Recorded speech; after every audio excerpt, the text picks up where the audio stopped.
오늘은 우리가 자동차를 출고한다 라는 표현을 하는데요, 대부분들은 이 출고라는 과정에서 제조사 출문이라는 부분을 정확하게 이해를 못하셔서 고객분들도 혼동이 생기고 영업자분들도 혼동이 생기시는 경우들이 많으신 것 같아요. 자, 우리가 자동차를 계약하고 할부로 계약을 했든 리스로 계약을 했든 장기 렌트로 계약을 했든 제조사에서 차가 완성이 되면 출고라는 과정을 거쳐 고객에게 자동차를 인도까지 이루어지게 됩니다. 근데 제조사에서 완성이 됐다고 하는데 내가 차를 언제 받느냐가 제일 궁금하잖아요. 근데 영업자분들은 차가 완성이 됐다 하더라도 고객분이 정확하게 몇 월 며칠에 차를 받으실 수 있는지를 알 수가 없습니다. 이 부분은 영업자분들도 정확하게 얘기를 못한다는 부분에 대해서 불안해하고 쫓기는 경우들이 있거든요. 그 이유가 바로 제조사 출문이라는 부분 때문에 그렇습니다. 그리고 장기 렌트도 보시면 렌트사에서 인기 모델을 미리 선구매를 한 차량들은 똑같은 선구매 차인데 어떨 때는 2, 3일 만에 고객에게 인도가 되고 어떨 때는 일주일이 훨씬 지나서 고객에게 인도가 되는 경우들이 있어요. 이 경우도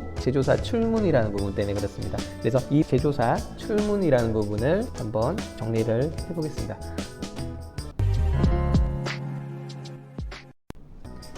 제조사에서 자동차가 완성이 되고 나면 이 차량들은 출고를 위해서 준비를 하는 출고장으로 이동을 합니다. 자, 그러면 일단 출고장 문 밖으로 나가는 걸 출문이라고 합니다. 근데 출고장에 주차되어 있는 차량들이 완성된 차량들이 많이 있을 거잖아요. 그 주차되어 있는 차량에 얼마나 많은지, 그리고 하루에 이렇게 출문을 할 수 있는 차량의 대수가 한정적이거든요. 이렇게 제조사의 환경에 따라서 나올 수 있는 물량 자체가 줄어든다든지 이렇게 하면 이 기간들이 고무줄처럼 2일이 됐다, 일주일이 넘었다가 이렇게 하는 것처럼 왔다 갔다 할 수 있습니다. 자, 예를 들어서 말씀드려 볼게요.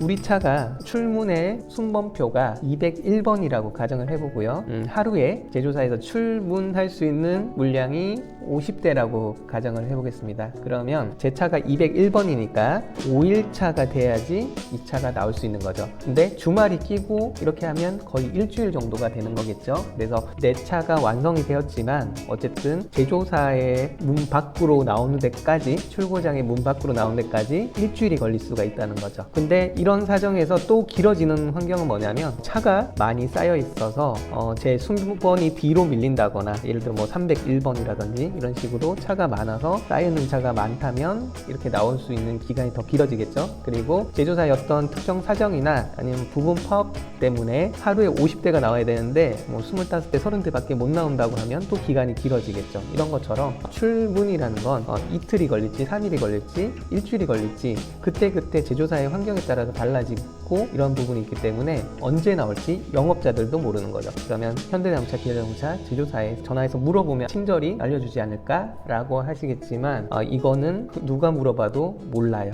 참 희한한 프로세스인데 이것만 좀 제대로 알려주면 영업자도 참 편하고 고객분들도 좀 편하시겠지만 제조사에서는 이 차가 정확하게 언제 출문되는지를 알려주질 않습니다. 그래서 저희가 농담으로 이건 문재인 대통령이 와서 아니면 정몽구가 와도 모른다 이렇게 농담으로 얘기할 정도로 이 출문이라는 것 자체가 이렇게 복잡 미묘하게 걸려 있다 보니까 실제로도 진짜 하루 이틀 만에 출문이 되는 경우도 있고 어떤 경우는 일주일이 훨씬 넘어서 출문되는 경우들이 있어요. 자, 이 출문이라는 게 돼야지 대리점에서 계약을 하셨던 분이라면 이 차가 어쨌든 대리점으로 이동하는 또 시간도 있잖아요. 그게 만 하루라도 치더라도 어쨌든 그 다음날 들어와야지 등록을 하던지 언제 갖다 줄 수 있다는 이런 고객 스케줄이 나오겠죠. 장기 렌트로 계약할 때도 제조사가 문 밖으로 가져가라고 차를 꺼내줘야지 등록을 할 수 있고 고객과 스케줄을 잡아서 가져다 드릴 수 있기 때문에 렌트사에서도 이렇게 차를 모아두는 주차장이 있거든요. 그러니까 그 주차장의 집화장이라는 곳에 차가 들어와야지 자동차 등록할 수 있는 스케줄,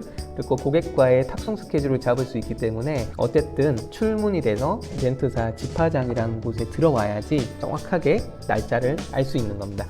자, 여기까지 혹시 정리가 되셨으면 다음으로 넘어가 볼게요.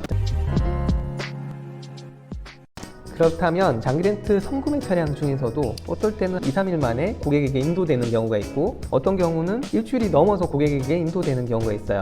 이 차도 분명히 완성되어 있는 건 똑같을 텐데 왜 이런 차이가 있냐를 보면요, 렌트사에서 미리 등록한 선구매차가 있고요, 출문을 아직 진행하지 않은 그런 선구매차가 있는 겁니다. 그래서 이렇게 출문이 되어 있는 차량이라면 장기렌트 사에서 등록하는 시간 또는 고객에게 인도되는 스케줄만 잡히면 바로 나갈 수 있기 때문에 이런 경우는 하루 이틀에서 2, 3일 내에 고객에게 인도가 가능한 거죠.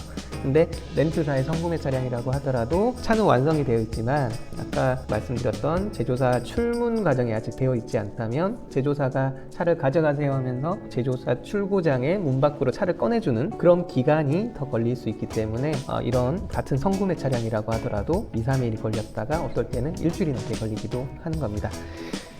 자, 이렇게 좀 애매한 상황들이 많이 생기는데요. 이런 부분들을 고객분들께 상세히 알려드리면 고객분들도 이해를 하실 테니까 영업자분이라면 이 부분은 스트레스를 받아도 우리가 어떻게 할 수 있는 부분이 아니기 때문에 고객분들에게 좀 편하게 있는 상황 자체를 솔직하게 말씀을 드리고 이해를 시켜드리면 오히려 고객분들이 불안해하지 않으실 수 있거든요. 제조사 출고와 제조사 출문이라는 부분을 잘 이해를 하셔서 영업을 하시면 좀 더 도움이 되실 것 같습니다.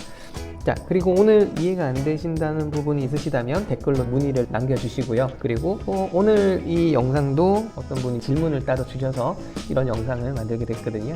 장기 렌트가 됐든 기타 등등의 여러 자동차 관련돼서든 상관없이 궁금하신 부분이 있으시다면 댓글로 남겨주세요. 그러면 거기에 대한 부분을 최대한 빨리 이렇게 영상을 만들어서 다시 공유를 드리도록 하겠습니다. 자, 오늘도 도움이 되셨으면 좋겠고요. 다음 영상으로 또 찾아뵙겠습니다.